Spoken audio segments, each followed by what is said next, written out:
Kabitan, bugbog sarado ho ni VP Sara Duterte. Ayun, pakla, wala na, baliktad na mga kabitan. I still stand with the Supreme Anti-Stificandum to be issued. They might be cited in contempt. In the next hearing, they should be present. Kaya nabasa ko yan, ang aking opinion dyan, nagpadala po ng tubig doon sa mga biktima ng Marawi siege. Imbis na suportahan, ay siniraan. Pwede bang palakihin yan? Yung post na yan ay galing daw kay Mr. C, no? Mr. C, no? Baka si Xi Jinping ito. And marami pa sana kaming ipapakita kung nag-attend yung ibang nag-a-attend eh. Is this suppression of the freedom of expression just because we wanted to ask? Diba? Ilan lang naman yung mga bugok na yan, no? Pero tinan niyo yung caption sa ibabaw. Hindi po yan news. Hanap buhay po yan ng bayarang mga mamamahayag. Pero wag mo akong mumurahin. Gusto mo akong murahin, sabihin mo sa akin harapan, wag dyan sa social media. Dadagan, Balita News Update. At sa amin, nakapag-harvest na kami. Kakatanim lang eh. Oh, so, hindi, buti na lang yung timing. Hindi yung bago aani, nakapag-aani na tayo. Not it, okay.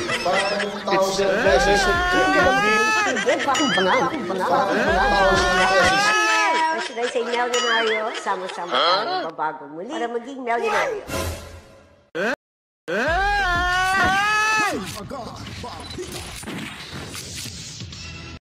Alright, welcome back mga kabayan. Nagbabalik na naman ho tayo. Magandang buhay sa ating lahat. Luzon, Visayas at Mindanao, saan mang lupalop ng ating mundo na may mga Pilipino at lahat ng mga bagong bayani ng ating bansa, ang overseas Filipino workers. Mabuhay ho tayong lahat. Welcome na naman ho sa inyo at ating programa dito lamang ho sa ating munting bahay. Danagan Balita Reaction Video News Update. At samahan niyo po ako mga kabayan hanggang matapos itong ating reaction video. At huwag kalimutan sa hindi pa po nakapag-subscribe. Well, subscribe na ho kayo. Pindutin ang notification bell. And of course, damihan niyo po yung likes ng ating video. Then mag-comment at i-share niyo po para malaman ng karamihan kung ano pa ang mga latest happenings. So, wow, latest happenings mga kabayan. Yung mga pangyayari ho sa ating lipunan. At pasasalamatan din natin ang lahat na mga andirito ho. Yung mga nakasubscribe na ay meron ho tayong 49,897 subscribers. At sana pa po, no? Bago ho tayo magkaroon ng kunti na lang, no? Sabi ko sa inyo, humingi ako ng tulong na makakuha tayo ng 50,000 bago yung midterm elections, but medyo malayo-layo pa po, ilang buwan pa para mag-election, ay malapit na ho ilang kembot na lang mga kabalitaan. At bago din matapos ang taong 2025, sana mga kabitaan makakuha rin tayo ng higit pa ng 100 subscribers sa mga kabalitaan. Again, maraming salamat to sa inyo. Alright, so ngayon po ay pag-uusapan natin, ito, napakagandang away. Talagang hindi umabot ng hindi natapos yung first round mga kabitaan ay bugbog sarado ho. Dito si Franz Castro mga kabitaan. Bugbog sarado ho ni VP Sara Duterte. Ayun, ilan na. Hindi na nakapurma si Castro. Binalian yung kamay. Bang, sinipa, sinuntok pala. Wala na, baliktad na mga kabitaan. Ang ganda ng gumawa ng nito, no? Talagang napakaganda ho gumawa ng ulitin na natin, napakaganda ho. Di ba? Ang ganda. Castro, ang galing palang mag-karate ni Castro. Wala siya, talo pa rin siya ni Sara Duterte, oh. Wala, may pina-Superman punch pa si Sara Duterte, may pina-elbow strike pa. Wala, oh. Wala yung coaching trigger ni Castro pang isang left hook mga kabayitan, wala na. Bagsak. Talo na ho dito si Castro mga kabayitan. Palakpakan. Hindi magwawagi ang kasamaan sa kabutihan mga kabayitan. Yun po yung mensahe natin diyan mga kabayitan. And anyways, balik ko tayo sa ating usapin. Dito po, vloggers hearing o Tricom vloggers hearing mga kabayitan na patungkol sa fake news. Ay si Robert Barbers nagbigay na ho ng halimbawa kung sino-sino ang mga fake news peddlers mga kabayitan. Nako, sinasabing peke daw, nagpapalabas daw, nag-post daw ng mga informasyon na mali-mali ho. Nandiyan na, makikita nyo mamaya, sino yon? Kasama dito si Ma'am Joey Cruz. Sino pa yun? Si Teo Moreno. Yan, mga fake fake news peddlers pala yun sila. Parang Imposibleng paniwalaan, no? Hindi ka panipaniwala, pero ako hindi ako naniniwala, mga kabataan. Siguro may mga basis ho yan. Hindi pa natin narinig yung side nila. Ba't ba ganun yung reaksyon ni Congressman Barbers, mga kabalitaan?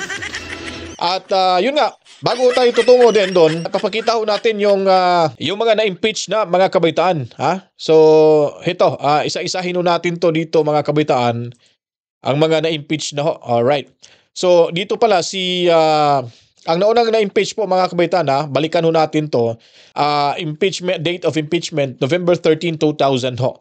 Si former President Joseph Ejercito Estrada. So filed by opposition bloc led by House Minority Leader Feliciano Belmonte Jr. So ang resulta, trial aborted on January 17, 2001, declared as resigned by the Supreme Court and left office on January 20, 2001, mga kabaitaan.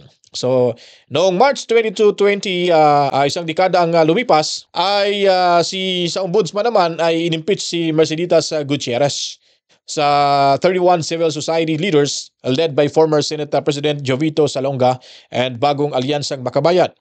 House of Representatives approved the articles of impeachment by the vote of 241 laban sa 47.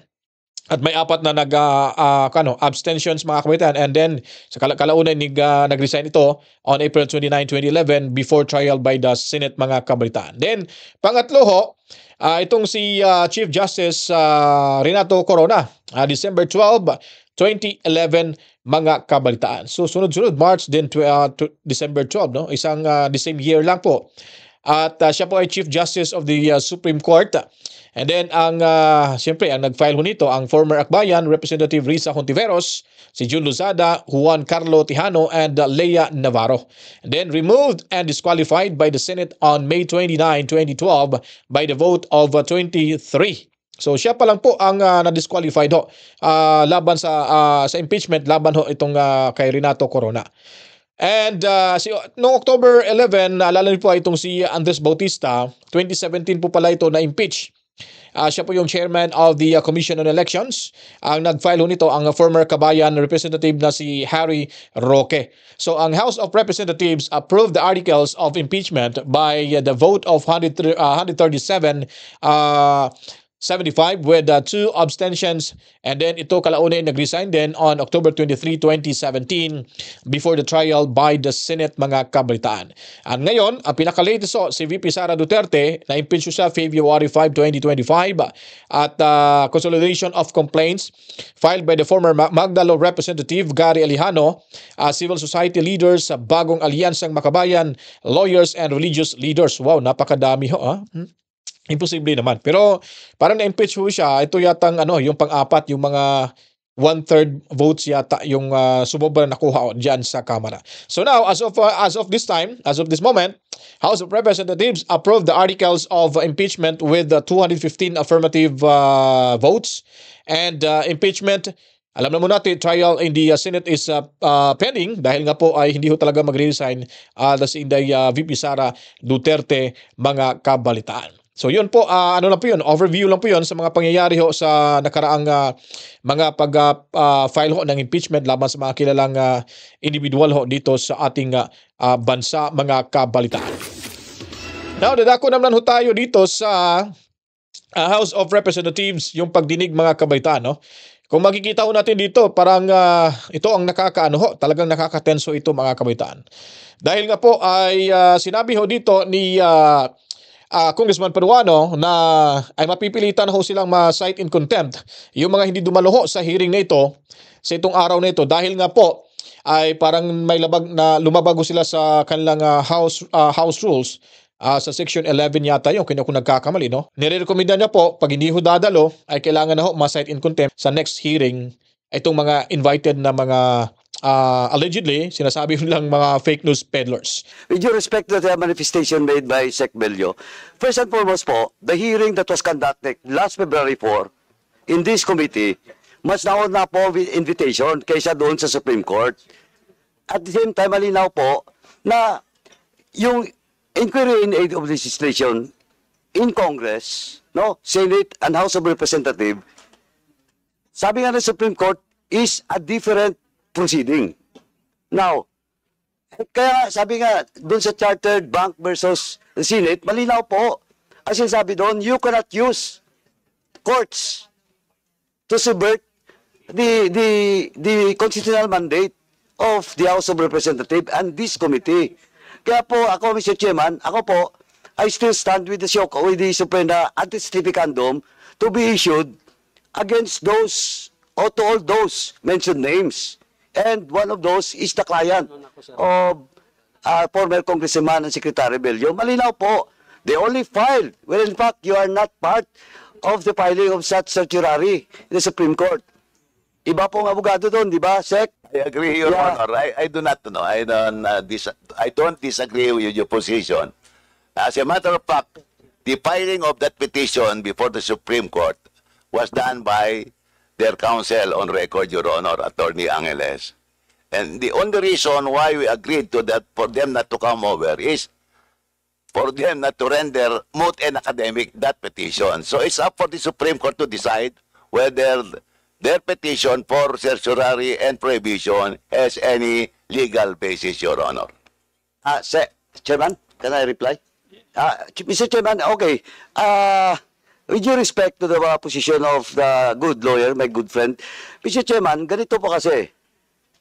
The issue of subpoena anti-stificandum, if they will not be present in the next hearing, and the excuse that will be sent once again to us is not valid, they might be cited in contempt.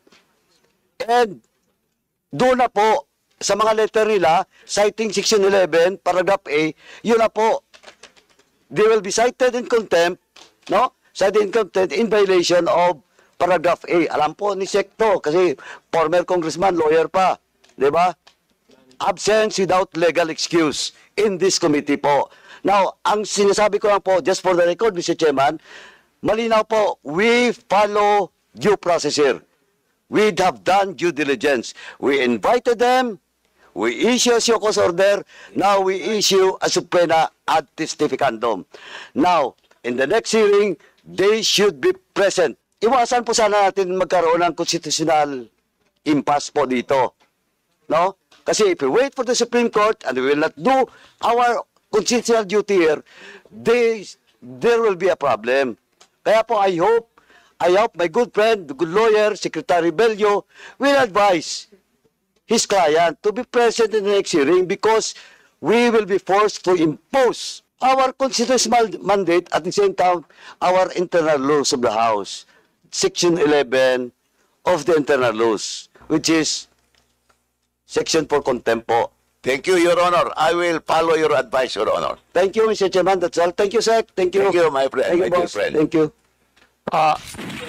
Mr. I'd like to follow up. Ngayon po mga kabalitaan, talagang pinipilit na ho, pinipwersa na ho ng TRICOM itong lawyer na si Attorney Bello, no?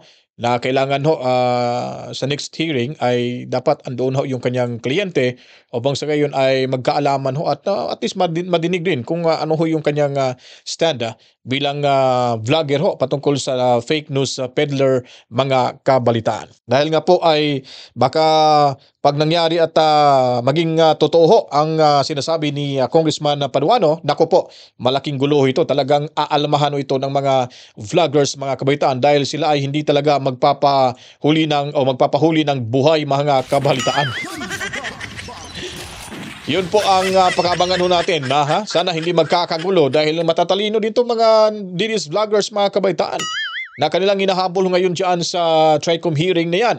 At yun nga po mga kabalitaan, para ho nga manubalik yung ating saya at sigla, yun po ang sinasabi ho natin dito, inuulit-ulit ho natin, huwag kalimutan, sa darating na halalan ay atin pong iboto ang siyam ho na mga senatorial slate or candidates ng PDP laban. Siyam ho yan sila, dapat diretso sa Senado para ho magkaroon ho tayo ng mabalik ho yung puwersa ng mga DDS. Kailangan gawin ho natin in just just split of a minute.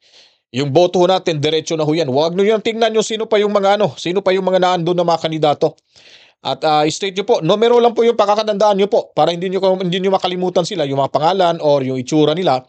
Tandaan nyo na lang po yung numero, ilagay nyo po sa kamay o papel para may kayo, hawid kayo, para may makita kayo, hindi nyo makalimutan at saka nyo na isi-share doon. Dahil malaking laban ho ito, magandang laban ho ito dahil nga po ay nandoon na rin sa korte yung petisyon para ho sa temporary restraining order. Meron pa ding ibang mga individual mula ho sa Mindanao na pupunta ng Korte Suprema ay magpipetisyon na rin patungkol pa rin ho sa impeachment. So pakabangan ho natin yan, yung ganyang klase mga kaganapan mga kabaitan. Kailangan ho ipasok ko natin yung mga senatorial candidates ng PDP laban mga kabaitan. Dahil nga po ay kailangan ho natin talagang itak sa ating mga puso't isipan ng sinasabi ni Inday Sara Duterte, God save the Philippines.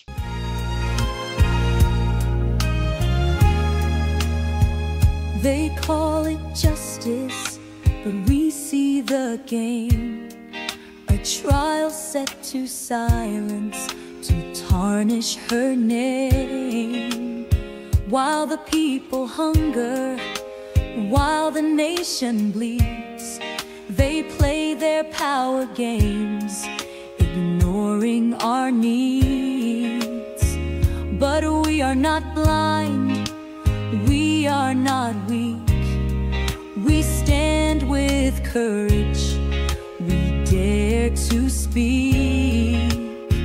Through fire and trial, through shadows and pain, the voice of the people will rise once again. God save the Philippines, hear our cry tonight. Through the storm and through the fight, lead us through the darkest days. Shine your light, show us the way. God save the Philippines, hold our nation strong. Justice must prevail, right must conquer wrong.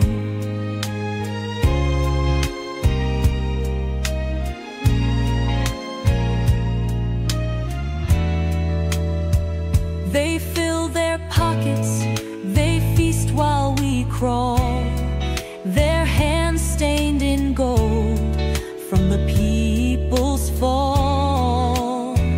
A budget of greed, a nation betrayed, yet they call it progress while stealing our fate. The air is thick with anger and fear, a nation stands on the edge, the breaking point near.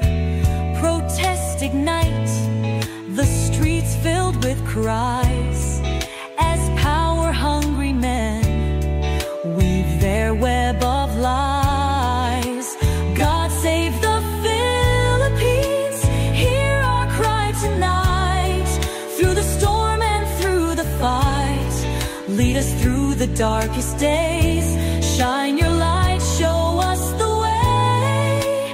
God save the Philippines, hold our nation strong. Justice must prevail, right must conquer wrong. No chains can bind the truth we hold, no fear can shake a heart so bold. We stand as one, we rise as free. This land is ours, our destiny. God save the Philippines, hear our cry tonight. Through the storm and through the fight, lead us through the darkest days. Shine your light, show us the way. God save the Philippines, hold our nation strong. Justice must prevail, right must conquer wrong.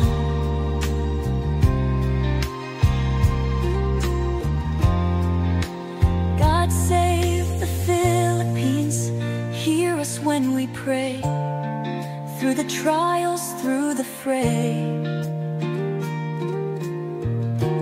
guide us, keep us, make us see that truth and freedom shall always be.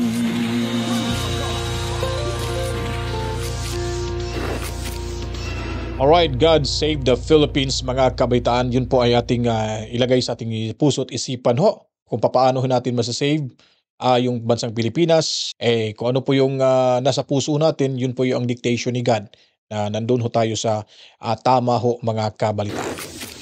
Kaya ngayon po, mga kabataan, atin naman ho pakikinggan. Itong si Congressman Barbers ay dito niya po inilatag lahat. Pinakita siyang halimbawa kung sino-sino yung mga fake news peddler di umano. Pati si Ma'am Joy Cruz ay naging fake news peddler na mga kabalitaan. At sino pa? Si Tio Moreno yata yun. Nandun. Si Jason sa talagang nakita rin natin yung kanyang mga post na pinakita ni Kong Barbers, mga kabalitaan. At ato, komento ko lang po dito, mga kabalitaan, no? Bago natin papakita yung video. Kasi nga po, kung ayaw nyo po kasi, ayaw nyo mabatikos, ayaw nyo pong, kumbaga, magiging sumsuman, laman ng usapin, sana, no? Huwag na siguro tayong pumasok ko sa politika, mga kabalitaan. Kasi parang problemado ho dito si Kong Barbers sa mga vloggers na ito, mga kabalitaan. Talagang kumukulo ho yung dugo niya dito. Ano kayang pinaghuhugutan ito ng lakas? At bakit ba talaga ay gusto niya pong i-invite at makita personal itong mga vloggers na bumabatikos sa kanya? Anyways, malalaman ho natin yan pagdating ng panahon kung sila po ba talaga ay in-invite para ho makakuha sila ng karagdagang impormasyon at least may matutunan ho sila sa mga vloggers o baka in-invite ho para i-persecute itong mga vloggers ho natin. So hindi pa natin masasabi ho yan, pero nasa mentalidad na ho ng mga vloggers na, oy, alam mo namin kung anong gagawin nyo malapit ng eleksyon. Pag nakulong kami dyan, ay sorry na. Wala na kami magagawa. Parang ganun din sorry na lang kasi nakulong na kayo. Yun ang kinakatakutan ho ng mga vloggers diyan. Kasi nga, ang mali lang din ni Barbers, komento ko lang to, nung nagpa-interview siya kay Ted Filon, ay talagang pinipindaw na nila. O pinipindaw nila yung mga tinutukoy ho niyang vloggers like bayaran daw ng Pogo, narco ano daw, paid by narco ano daw. Hindi natin lang kung sino-sino yung mga tinutukoy, pero parang may paghahabol ho dito si Kong Barbers, mga kabaitan. Kaya abot na rin ng mga matatilinong DDS vloggers yung plano ho nila diyan.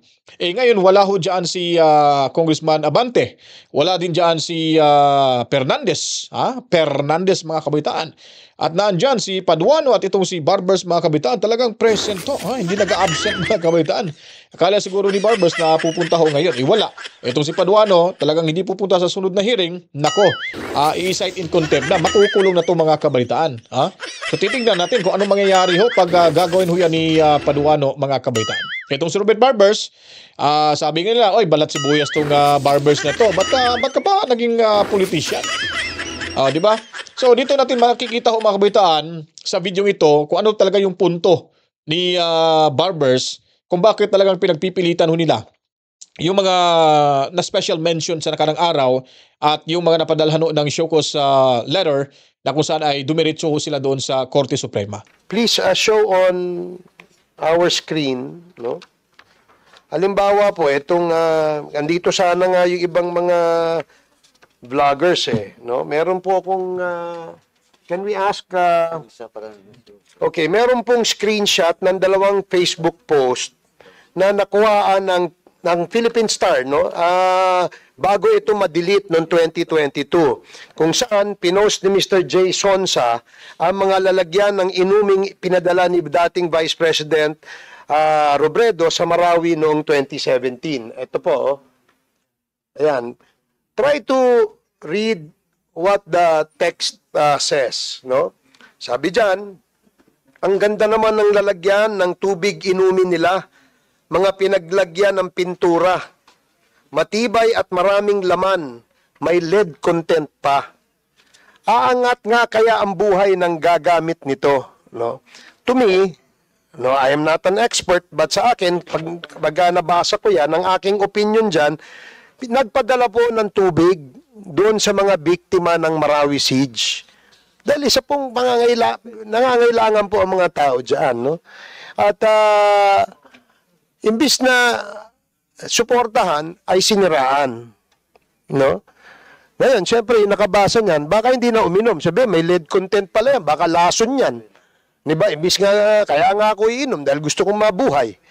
Diba? Yun ang gusto nating ipakita, no? Kasi gusto ko sanang tanungin sa kanya, kung bago niya pinost ito, nagkaroon ba siya ng considerations, gaya halimbawa nung posibleng concern o takot na maaaring madulot nitong post na ito sa mga citizens o yung mga tatanggap niyan tubig na yan na pinamigay nila, no?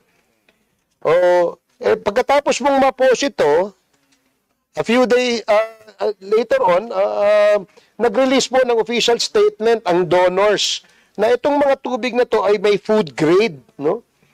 Safe for use at walang toxic materials ang mga lalagyan o water filtration buckets na dinonate nila sa Angat Buhay para sa Marawi matapos itong pinadala doon. Ngayon, nung lumabas po na food grade ito, dinilit ho agad yung post. Diba? Ano yung punto kong gustong sabihin? Ang punto ko dito, dinilit mo dahil bakit? Dahil nakita mo na food grade pala yan, mali pala yung sinabi ko may lead content.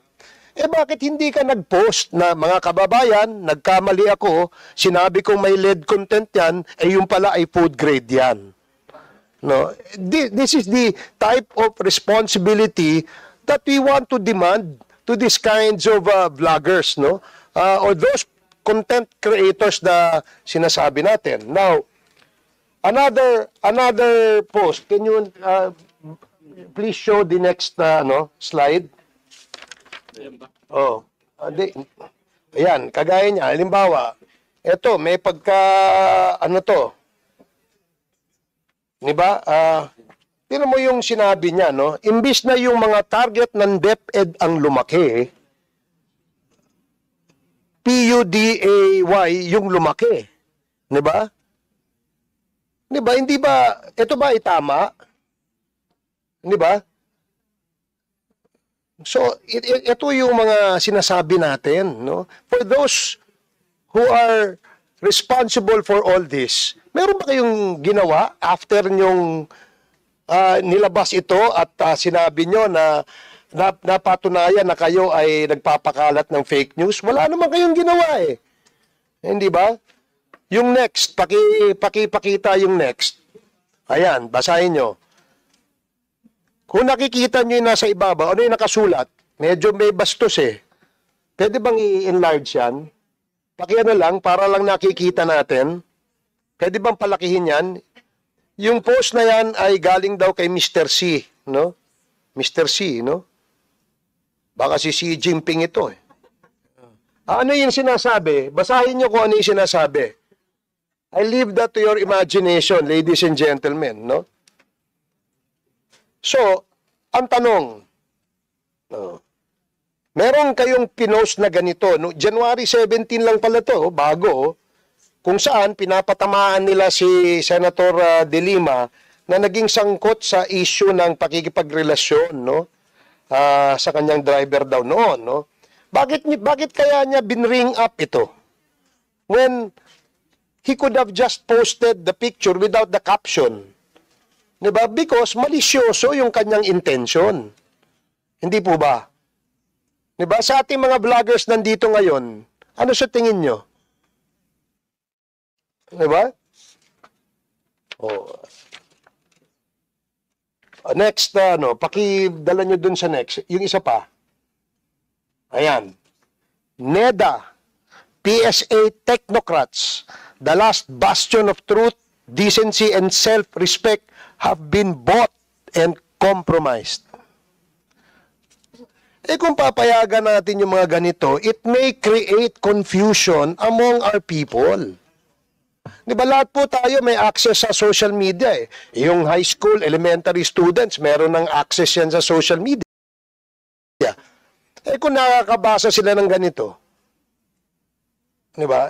Ito lang ho ay ibang example na gusto naming ipakita And marami pa sana kaming ipapakita kung nag-attend yung ibang nag-a-attend na inimbitahan namin. Kasi we wanted to ask them.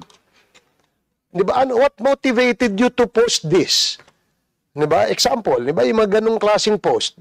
Bakit nyo nilabas ito? May ibig ba kayong sabihin? Meron ba kayong gustong iparating? Meron ba kayong gustong gawin? Is this suppression of the freedom of expression? Just because we wanted to ask?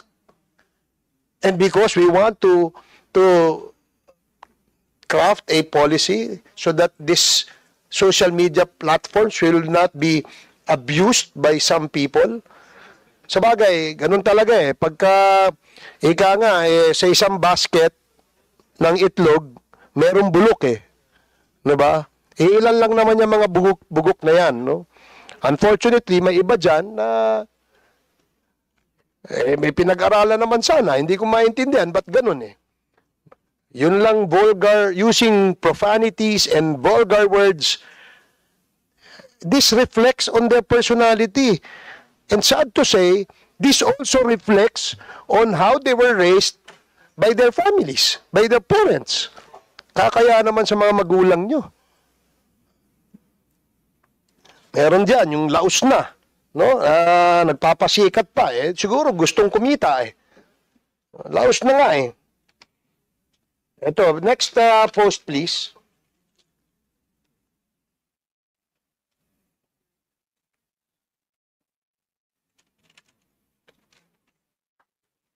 Yan.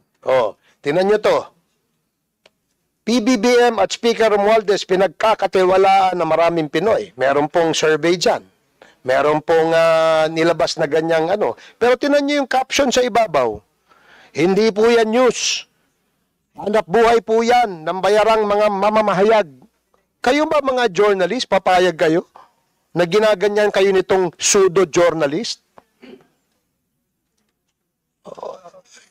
I'm sure kayo mismo, because you love your profession, you work hard to become journalist, pinag-aralan niyo yan, and yet somebody who is not even a journalist will say these things sa industriya ninyo. Nakakalungkot na meron tayong mga ganito eh.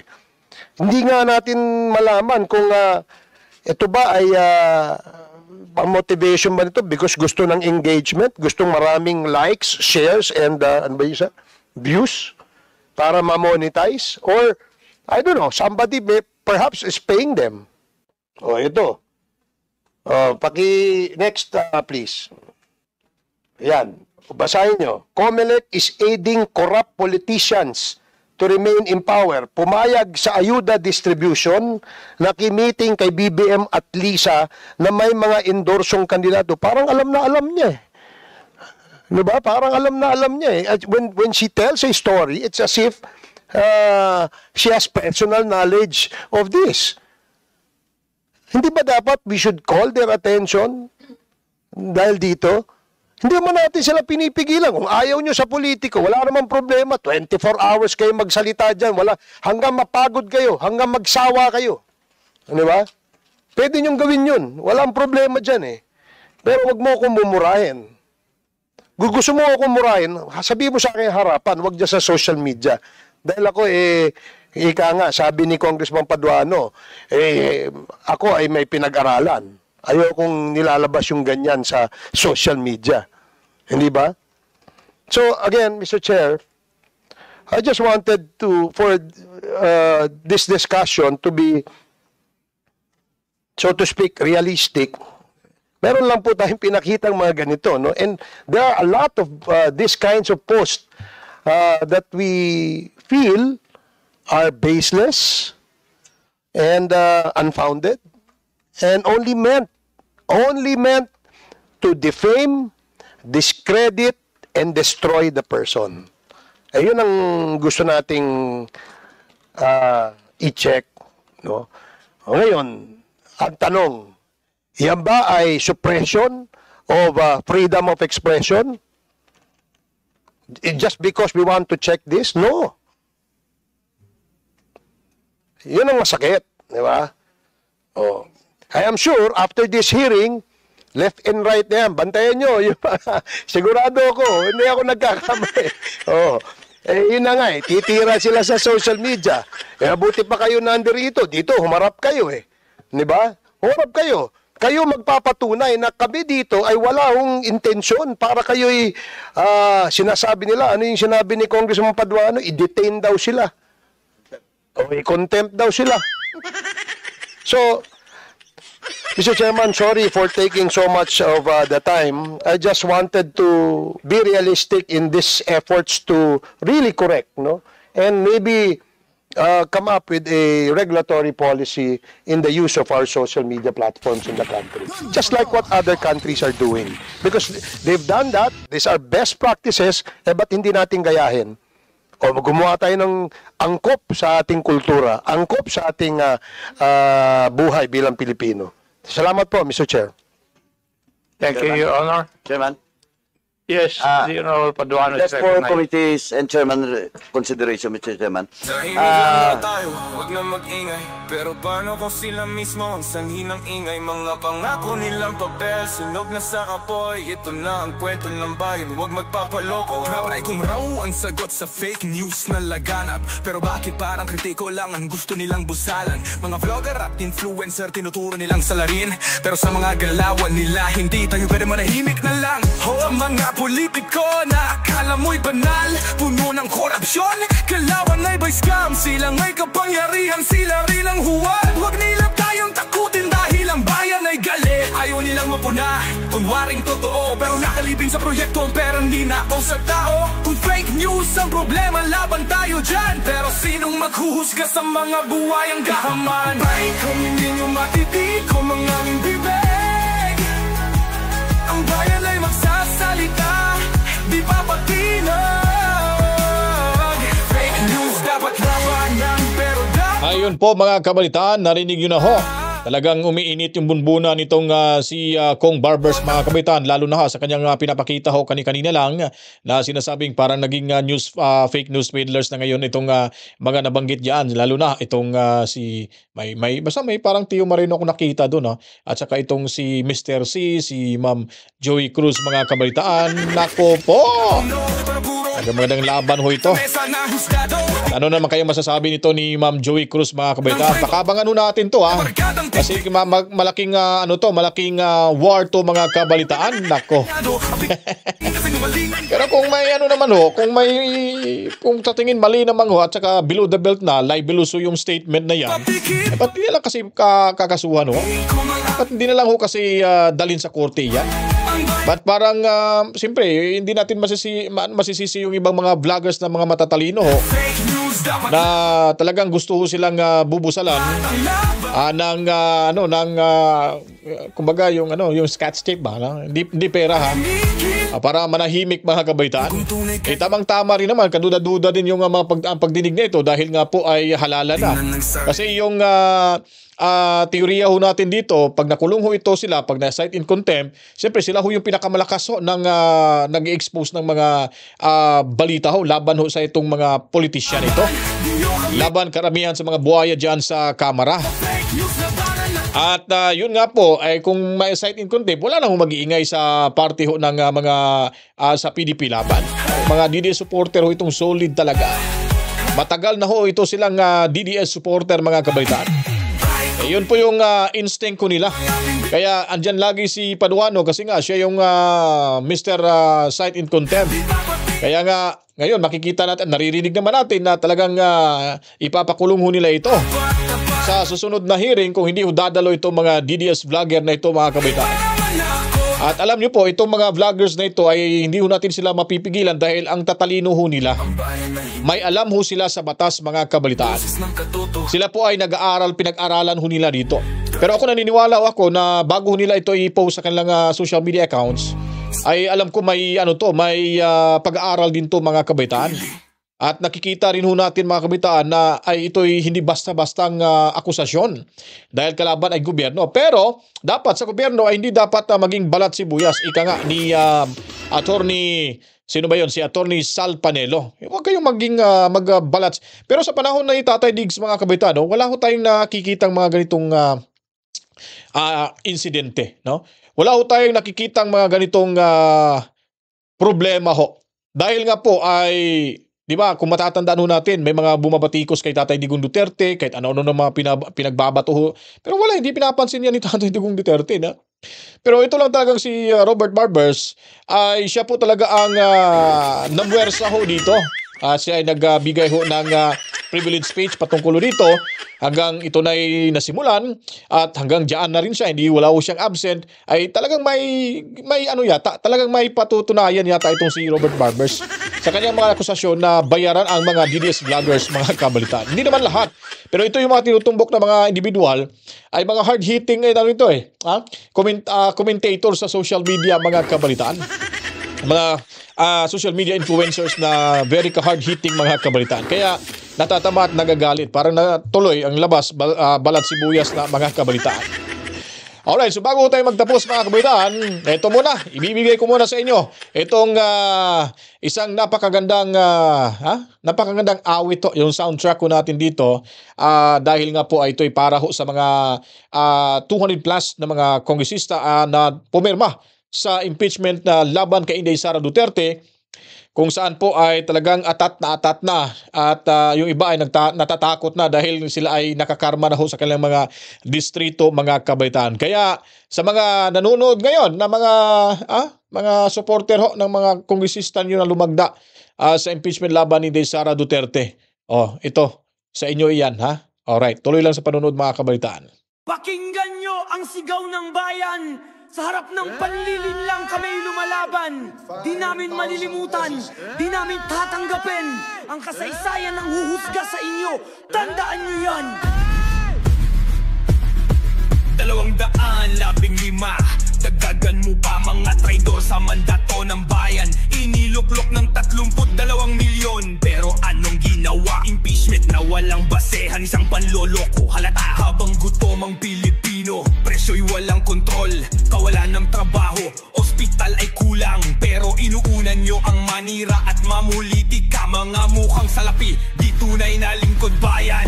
Maninilang Pilipino, tandaan nyo yan, oras nyo'y darating, may hangganan ang lahat. Sa balota kayo'y babagsak, wala nang babalikan. Maniningil ang Pilipino at kayo'y magbabayad.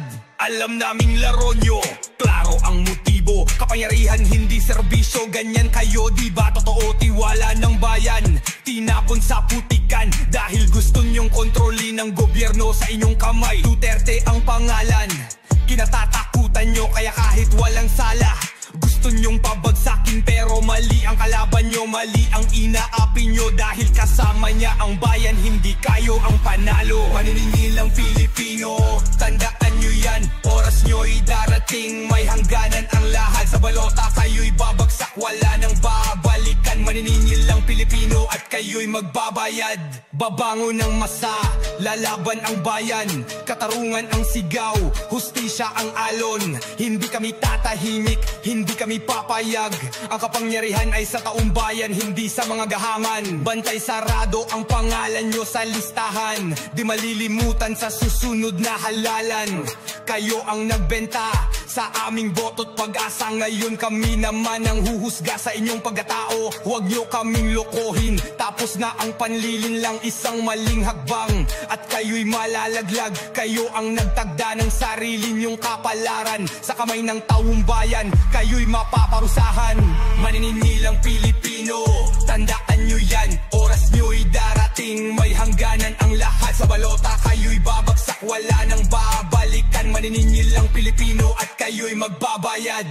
Kasaysayan ng huhusga, pangalan nyo'y nakatala na bilang mga traidor sa tiwala ng bayan. Pilipinas ay di bulag, di pingi, di pipi. Maninilang Pilipino, huwag nyong kalimutan yan. Maninilang Pilipino, tandaan nyo yan, oras nyo'y darating, may hangganan ang lahat. Sa balota kayo'y babagsak, wala nang babalikan. Maninilang Pilipino at kayo'y magbabayad. Kasaysayan ng huhusga, pangalan nyo'y nakatala bilang mga traidor sa tiwala ng bayan. Pilipinas ay di bulag, di pingi, di pipi. Maninilang Pilipino, huwag nyong kalimutan yan.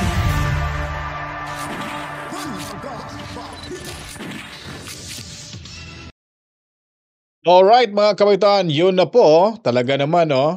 Grabe, ang ganda ng soundtrack na yan mga kabaitan. Salamat to sa mga nanonood at sana kung nagustuhan niyo po itong ating reaction video sa oras na ito, huwag niyo po kalimutan, damihan niyo po yung likes at comment at i-share niyo po ito. At the same time po, sa hindi nakapag-subscribe, subscribe na ho kayo para ho tayong lahat laging updated ho sa mga kaganapan sa ating lipunan at pindutin ang notification bell mga kabalitaan. At ngayon po ay pasasalamatan na naman natin yung ating mga lahat-lahat ng mga subscribers. Meron na ho tayong 49,915 subscribers. Salam ho sa inyong lahat. Maraming salamat. At babatiin ko muna itong si Mami Rose at Daddy Berting Tobias family, Boss Toby diyan sa Cebu City. At the same time yung ating mga moderators at Team Replay. Salamat. At of course, yung ating mga silent viewers, mga kabalitaan. Maraming salamat din sa mga kapatid nating Muslim ho. Assalamualaikum. Masalam dyan sa inyo ha. Ingat-ingat lamang ho kayo mga kabalitaan. Kaya po, ang ating programa ito ay para ho sa lahat at tayo po ay lamang maghahatid ng tapat, totoo, komprehensibo na mga balitaan at impormasyon at magtutuwid ho sa mga baluktot na mga paniniwala at para wala ho tayong maligaw na mga kababayan natin na hindi pa po talaga buo yung kanilang magiging desisyon kung sino-sino ho yung kanilang susuportahan. Pero ako ho dito mga kabitaan, susuportahan ho natin diretso sa Senado ang siyam na senatorial candidates ng PDP laban kabalitaan. Dahil po, kailangan lang ho sa Senado yung impeachment trial dyan, kailangan lamang ng 8 votes para sa para hindi ho ma-convict itong si VP Sara Duterte, no? Para hindi ho siya ma-acquit, no? For acquittal itong 8 votes po ni VP Sara Duterte. Alright. So, kita-kits tayo sa susunod ng mga oras, susunod ng mga araw kung hindi tayo makagagawa. Pero gawin natin yung dapat gawin para makagawa pa rin ho tayo ng mga panibagong reaction video mga kabitan. Basta may free time ho tayo. Pag medyo busy, medyo matatagalan ho tayo sa pag-post. Pag hindi naman ay agad-agad gagawa tayo ng reaction video mga kabitan. Luzon, Visayas at Mindanao, lahat ng mga Pilipino sa amang lupalop ng ating mundo at mabuhay rin sa ating mga bagong bayani ng Pilipinas. Saludo ho kami sa inyo, ang mga overseas Filipino workers sa kabalitaan. Kaya ako po'y magpapaalam na maraming salamat. Salam ulit sa inyong lahat. To God be the glory. Mwama! Chip. Peace out.